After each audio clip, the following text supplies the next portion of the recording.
Welcome to rSlash Relationships, where OP discovers that his 12-year-old son doesn't actually exist. Our next Reddit post is from Throwaway179. I'm a 36-year-old woman and my husband is 33. We found out that his child never existed this weekend. In the most WTF moment of my life, my husband Eric found out that his 12-year-old son doesn't exist at all. This isn't a huge surprise, I'll get into that, but it's still shocking. I found this out over the weekend, Saturday afternoon, and have been consoling and comforting my husband. I need to process this, but also get advice on what the hell to do. Other than therapy, because it's literally where my husband is while I post this. While Eric was in college, he did a study abroad in Europe, and there he met Katie. Katie claimed to be from a very well-off family from Southeast Asia. My husband says he believes it's true because she had the spending habits and flat to prove it. After writing this out, I feel it's better to put it into a timeline. July 2012 to July 2013, Eric is living in Europe. Early September 2013, Eric receives a Facebook message from Katie informing him that she's pregnant with his child, and they have a conversation and she informs him she'll be terminating the pregnancy. End of September 2013, Katie blocks my husband on every possible form of communication he can get. At the time, he took this as she was upset about the situation and wanted zero contact. He was frustrated she never followed up and told him about the termination or how it went, despite the fact that he asked, but he moved on with his life. 3 years later, March 2016, Katie unblocks Eric and tells him that she's sorry for disappearing and that her family, who's very traditional, learned of her pregnancy and ended up bringing her back to their home country. She sends photos of a child and tells Eric that she couldn't go through with the termination and that they have a son. Katie tells Eric that she was seeing someone and that her boyfriend was raising the kid like his own. I would like to say that this was a very huge shock for my husband. He was 23, fresh out of college, and he's told me numerous times he regrets what I'm about to say. Eric tells Katie he wasn't interested in having a relationship with their son. He's willing to send money and medical documents and family information, but that he didn't find the need to be a part of the kid's life if there was a father figure there. Katie explodes on him and blocks him again. Later that year, November 2016, Katie unblocks him again and apologizes for her actions. She says that if Eric ever wants to learn about their kid, that she's waiting and that their child is amazing. Then, for the next 2 years, they have monthly check-ins. They're not talking a lot, but Eric knows about what's happening with his child and in Katie's life. Katie has always said that the child knew Eric was his father and that her partner wasn't. October 2017, I meet Eric on a weekday. We had our first date the following Friday, and it was full steam ahead. I learned about Katie and the kid pretty early on, but we didn't talk about it much. I asked him why he wasn't involved, and he said that he was either in college or right out of college, and didn't feel that it would be healthy for a child. Even though he was the child's dad, it didn't seem fair to explain to a young kid that he was going to be a dad through the phone. He didn't have money to travel and see the kid until 2017. We live in America. He felt that Katie never seemed interested in having him personally involved in the child's life, so he kept it like it was. When I learned that she never asked for money, but just simply wanted to know about medical history, I didn't find it that weird. Was it odd? Sure, but it didn't feel like a scam or anything. July 2018, Eric and I have a conversation about a timetable. During this conversation, I bring up the question of kids, and what does his life with his actual kid that he has look like? I brought up the fact that maybe it was time for him to meet said child. We decided that we would plan a vacation to Southeast Asia, see a few countries, and have one of those stops be meeting his child. A few days later, Katie had reached out to Eric about something, and Eric told her that we wanted to come. She got all defensive, saying, "I don't know her. You want to bring another woman around my child? You can't just pick when to be a parent." Insult after insult, and then communication was just over. Blocked on every platform. When I went to go message her, I found that I was blocked on everything. So from here until the next time frame of when they talk, I would just like to say that my husband did try many ways to get in touch with her.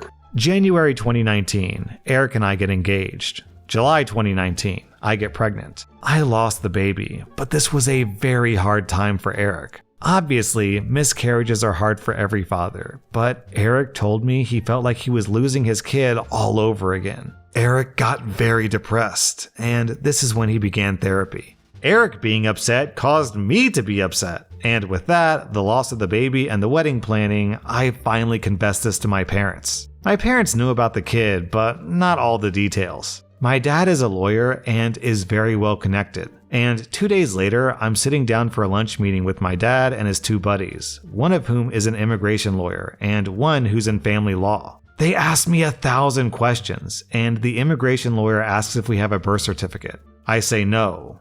He asked if I'd ever seen one. I said no. He said, "Then how do you know this baby exists?" I think he said it as a half joke. But then he asked us why she had never asked for American citizenship for the child. I said, "I don't think she cares." And he informed me that the country Katie is from, even affluent people from that country would be looking to get access to that citizenship for their child, especially because in the long run, it would help for family sponsorships. I go to a therapy session with Eric and explain this to him, and he basically tells me that he knows the baby is real and he doesn't understand why Katie is acting like this. And I just decided to let it go. September 2019, Eric and I get married. While on our honeymoon, Katie unblocks us and says, "Well, I guess we're all a family now," and communication begins to start back up.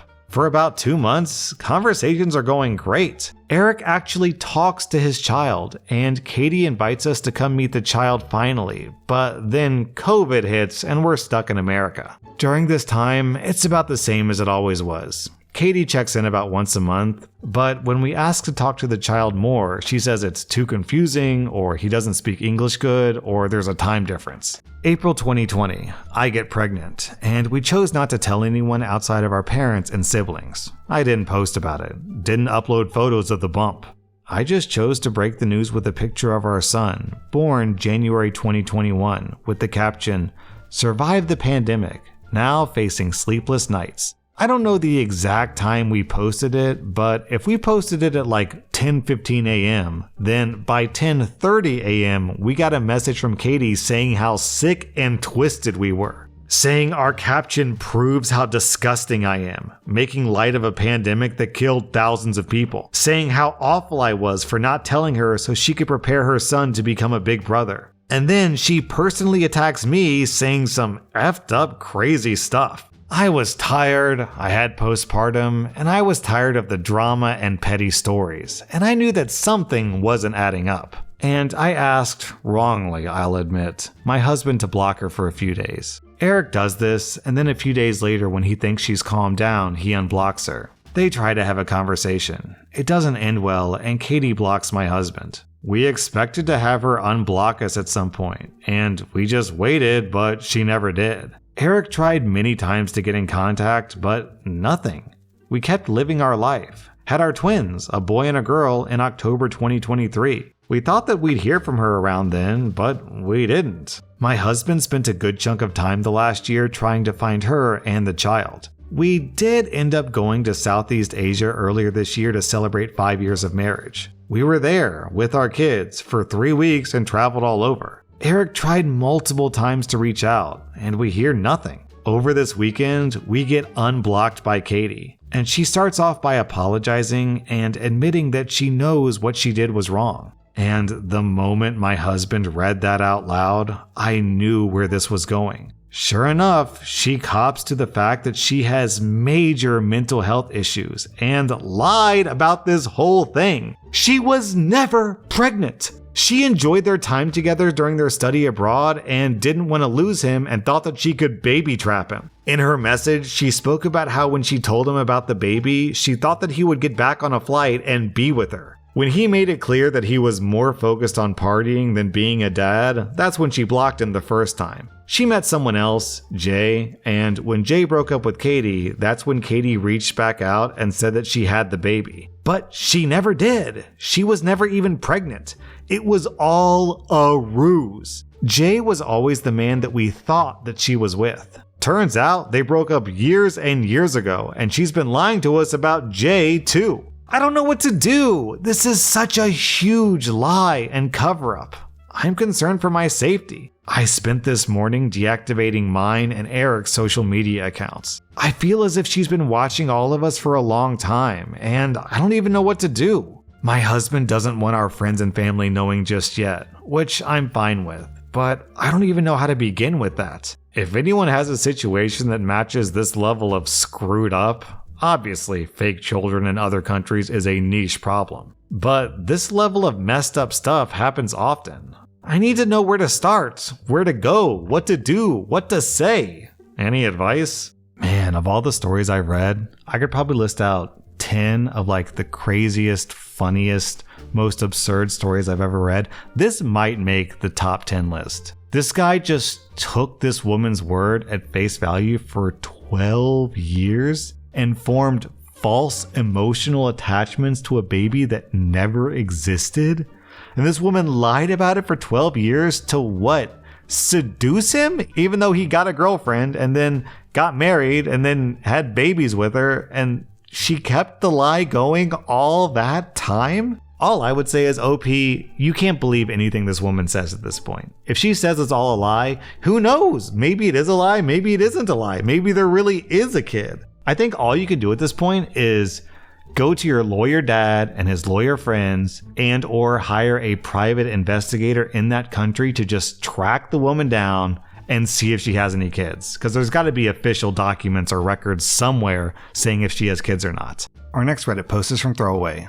I'm a 28-year-old woman, and I freaked out about my 30-year-old boyfriend's fetish request and broke up with him. He wants to explain even if we don't get back together. Is there any good explanation for what he wanted? I thought we were doing really well. We hadn't hit any huge milestones, but we were staying at each other's place a lot with lots of good intercourse, and we were talking about getting a place together. We also mixed well with each other's friends and had similar interests and life goals. I felt relaxed in his presence, which is not something that comes easy for me. And while laying in bed, he did the face he does when he wants to try something new, or something that's for his pleasure more than mine. Basically the face that says, I feel guilty for even thinking this, so I want you to ask me what I'm thinking so it's like you brought it up. Nothing too extreme had ever come up before, and I always thought the whole act was kinda cute. It reminded me of the youthful nerves of my first intimate relationship. So I asked what was on his mind. After the usual no pressure and I'm just wondering what you think and all that, we got to the actual idea. He wanted me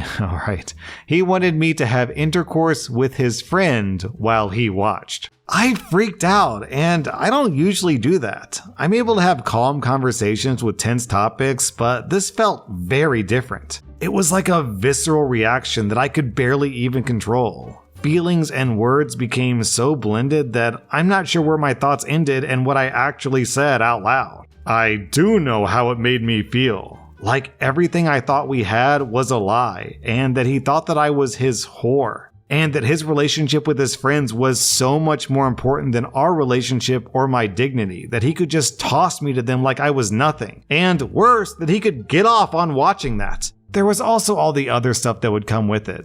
Did he already discuss this with them? Had he done this before to other girls? Was I hanging out with these boys while they were thinking they were gonna bang me? Also, what about after? Like, we hang out with these people, and I was just supposed to treat them like my boyfriend's friends after letting them see me naked and having intercourse with them? I'm not a prude or religious or whatever, but I'm not the kind of person that can do that, and I would feel so uncomfortable and degraded having a casual friendship with someone who I did that with knowing they had seen all of me and even done stuff with me. Seeing me naked is a big deal to me. Passionately hugging is a big deal to me. The trust has to be earned, and now I not only felt like he wanted me to ignore my own boundaries, but that I hadn't really known the real him when the him that I knew made me feel loved and safe. Like, if he had said a stranger and this was some sort of cucking thing and I'd never have to see them again, I would have still said no, but I wouldn't have reacted like this. If he had said another boy or girl in bed with us that was a stranger we'd never have to see again, I still would have said no, but I wouldn't have reacted like this. It's the friends part that makes me feel so gross and objectified and makes me question everything.